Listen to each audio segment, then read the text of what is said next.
Hola, yo soy el doctor Diego Bigatti y hoy les voy a hablar de un tema médico que nos pasa frecuentemente, que es la fibrilación auricular y de su importancia en su detección, de su importancia en la gran cantidad de complicaciones de magnitud que generan en los pacientes y de las terapéuticas que se usan en estos casos.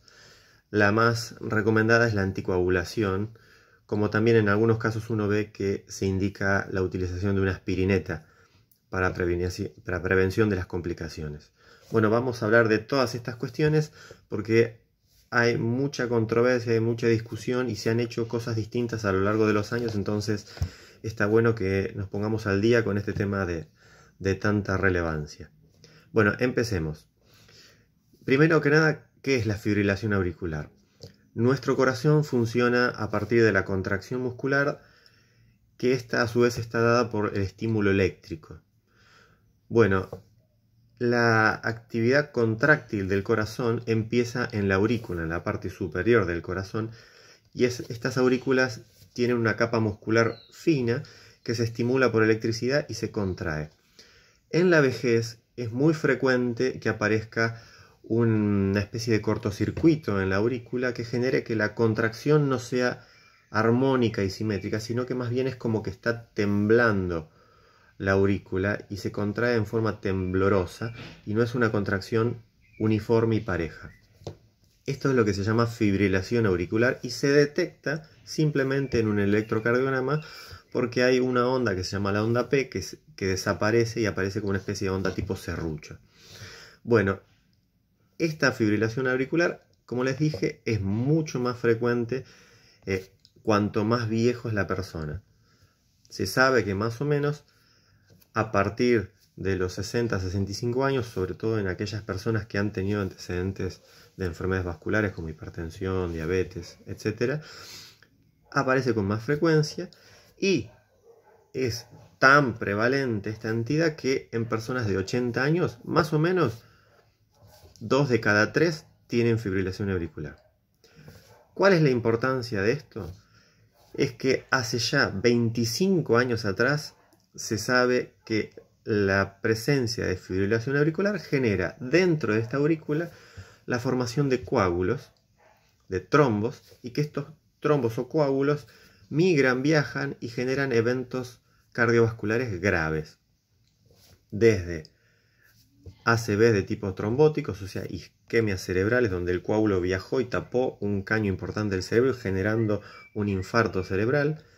Este ACV usualmente es de enorme magnitud, generando una parálisis completa de la mitad del cuerpo y un deterioro cognitivo y neurológico muy manifiesto, afectando fuertemente la vida de la persona y de todo el entorno familiar que tiene que bailar al compás de semejante crisis. Pero también se sabe que si el coágulo no es grande pero es chiquitito, genera microinfartos cerebrales que por ahí no son tan obvios en su manifestación inicial, pero que con el paso del tiempo generan daño vascular cognitivo, particularmente lo que se llama demencia vascular.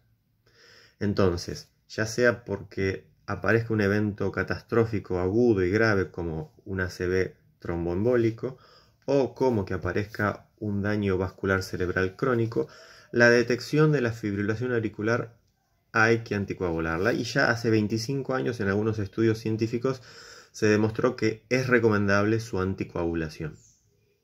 Obviamente durante todos estos años la indicación de la anticoagulación no fue del todo fuerte y convincente en la población porque hubo muchas discusiones respecto de qué pasaba si el paciente estaba desnutrido, qué pasaba si el paciente no tenía un entorno familiar adecuado que le oriente a la toma de la medicación y qué pasaba en los casos donde la persona tenía caídas.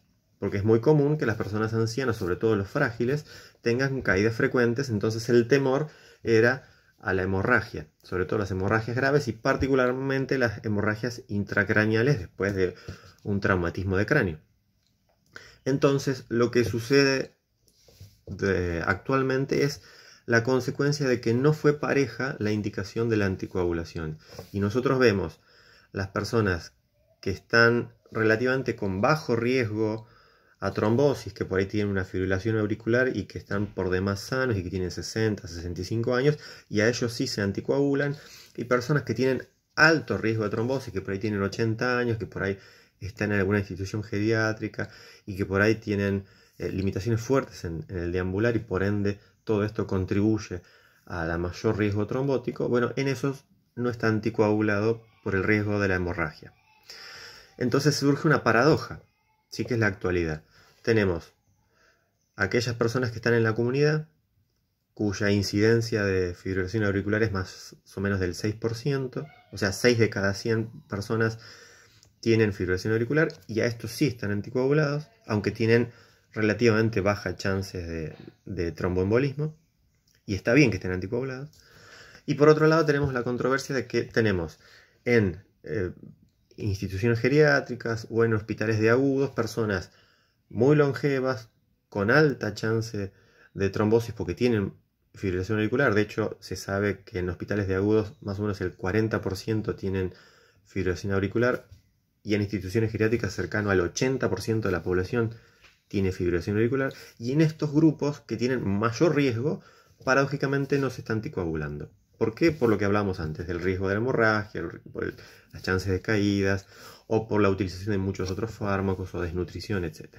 Bueno, hoy esa discusión hay que cortarla. Hay muchos estudios en la actualidad que demuestran fuertemente que la anticoagulación es la indicación, que no hay mayor riesgo de sangrado, que no hay mayor chances de complicaciones de hemorragias intracraneales por el traumatismo, y hasta inclusive que hay algunos estudios que hablan de la magnitud del beneficio de la anticoagulación versus a la magnitud del riesgo de la hemorragia. Estos estudios hablan, imaginen la contundencia del beneficio por lo que voy a decir recién. Ahora, mejor dicho, uno necesitaría que el paciente se caiga cercano a las 300 veces por año para que recién ahí no indiquemos la anticoagulación por la chance de la hemorragia. O sea, es tal el beneficio y es tan poca la chance de complicaciones que uno debe indicar siempre la anticoagulación. No tiene que haber razones para que uno no lo indique. Puede venir un familiar y me diga, pero doctor, mi familiar se cae frecuentemente, está desnutrido, toma muchos remedios. Bueno, en ese caso habrá que modificar todo eso. Habrá que nutrirlo como corresponde, habrá que evitar el uso de cualquier otro remedio que está obstaculizando y que está generando una polifarmacia. Habrá que organizar el cuidado alrededor del paciente para que asegurarnos de que tome la medicación todos los días y que no se saltee la medicación, o a la inversa, que no tome 2 veces en el mismo día la medicación. Habrá que organizar todo eso, habrá que nutrirlo como corresponde, habrá que hidratarlo como corresponde, pero la indicación de la anticoagulación hay que darla. Tendremos que mejorar su visión, su audición, su equilibrio con la kinesiología. Habrá que hacer todo lo necesario para que la persona no se caiga y no tenga sangrado, pero la indicación de la anticoagulación hay que darla y hay que subrayarla, ¿sí? Una vez que se decide la anticoagulación, uno después tiene que elegir qué tipo de fármaco utiliza. Lo que comúnmente vemos es que la persona utiliza un remedio que se llama acenocumarol, que el nombre comercial conocido es el Sintrom. Este remedio es el histórico, el que se usa hace muchas décadas, y tiene buena utilización. Tiene como principal limitante que tenemos que todos los meses monitorear con un coagulograma al paciente, y el paciente tiene que estar con una anticoagulación en un rango que se llama RIM. Tiene que estar entre 2 y 3 el rango de anticoagulación. Si está mayor parte del tiempo por debajo de 2, la persona no está anticoagulada como corresponde y tiene chances de tromboembolismo, como hablábamos al principio. Entonces uno tiene que garantizar que el paciente esté entre 2 y 3 en el RIM. Y la otra limitante que tiene esta medicación es que, como es un fármaco que bloquea la actividad de la vitamina K en nuestro organismo, si la persona consume en la dieta alimentos con gran cantidad de vitamina K, lo más común son las verduras de hojas o los coles, como el brócoli, el coliflor, el repollo. Todos estos alimentos generan como una competencia con el fármaco y es posible que la persona salga del rango de la anticoagulación. Entonces, uno tiene que, como limitante, monitorear todos los meses al paciente y como limitante que tenemos que andar limitando algunas cosas en la dieta para que el paciente esté bien medicado. Los otros fármacos que se utilizan para la anticoagulación son nuevos, son relativamente modernos, hace pocos años que están en el mercado, se llaman anticoagulantes directos. Los más conocidos son el apixaban, el rivaroxaban y el dabigatran. Estos tienen mayor costo, a diferencia del Citrón, que hoy por hoy sale 2 mangos. Estos son bastante más costosos, tienen el beneficio que no tenemos que andar pidiendo coagulograma cada 2×3. Tienen el beneficio de que la dieta no interfiere en su funcionamiento y tienen el beneficio que los estudios demuestran que hasta inclusive son mejores que el Sintrón, porque hay menos chances de trombosis y menos chances de hemorragias. ¿En qué casos conviene no utilizarlos? Obviamente cuando no nos dé el cuero económicamente, o en pacientes que estén o muy desnutridos o muy obesos, o sea, los extremos de la nutrición del paciente. En obesos y en desnutridos se recomienda la utilización de los que usamos siempre, que es el acenocumarol o la warfarina. Insisto, comercialmente lo más común, el que se conoce, es el Sintrón. Pero en todos los otros pacientes, que son la gran mayoría, que están o ligeramente desnutridos o bien nutridos o ligeramente con sobrepeso, en esos se recomienda, si se puede económicamente, la utilización de los anticoagulantes directos. El mejor es el apixaban y en segundo escalón, por así decir, está la rivaroxaban. Bueno, ¿qué pasa si por H o por B se decide no anticoagular y se usa la aspirineta? Bueno, la aspirineta, para destacar, no tiene anticoagulación, no es un efecto anticoagulante, es un efecto antiagregante, o sea, genera un poquitito menos coagulación que la normalidad, pero no llega a estar anticoagulado el paciente. Además, la aspirineta, aún en dosis bajas, tiene chances de hemorragia. Entonces, no tiene el beneficio que tiene la anticoagulación y tiene los mismos perjuicios que tiene la anticoagulación. Y la otra cuestión importante es que interfiere con algunos otros fármacos. Por ejemplo, los antidepresivos, que son los que farmacológicamente se llaman como inhibidores de la recaptación de serotonina, no importa, son los antidepresivos comunes que se usan frecuentemente, interaccionan con la aspirina generando, por ejemplo, chances de hemorragia, por ejemplo, disminución de plaquetas en sangre y otras complicaciones que no se recomienda su utilización combinada. Y ni que hablar, el peor escenario, que sería la combinación de la aspirina con el anticoagulante. Esto directamente está contraindicado. Bueno, como verán, es bastante larga la explicación, pero es necesaria para que comprendan que hace 25 años en adelante sabemos que es necesario detectar en los electrocardiogramas de nuestros pacientes la fibrilación auricular.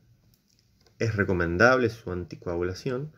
Solamente no tenemos que anticoagular a un paciente con fibrilación cuando ya está severamente dañado su cerebro, que tiene una demencia avanzada, con lo cual, ¿qué más voy a prevenir si ya está todo dañado y estropeado? Entonces, en las demencias graves no tiene sentido, porque sería fútil, sería innecesario la anticoagulación.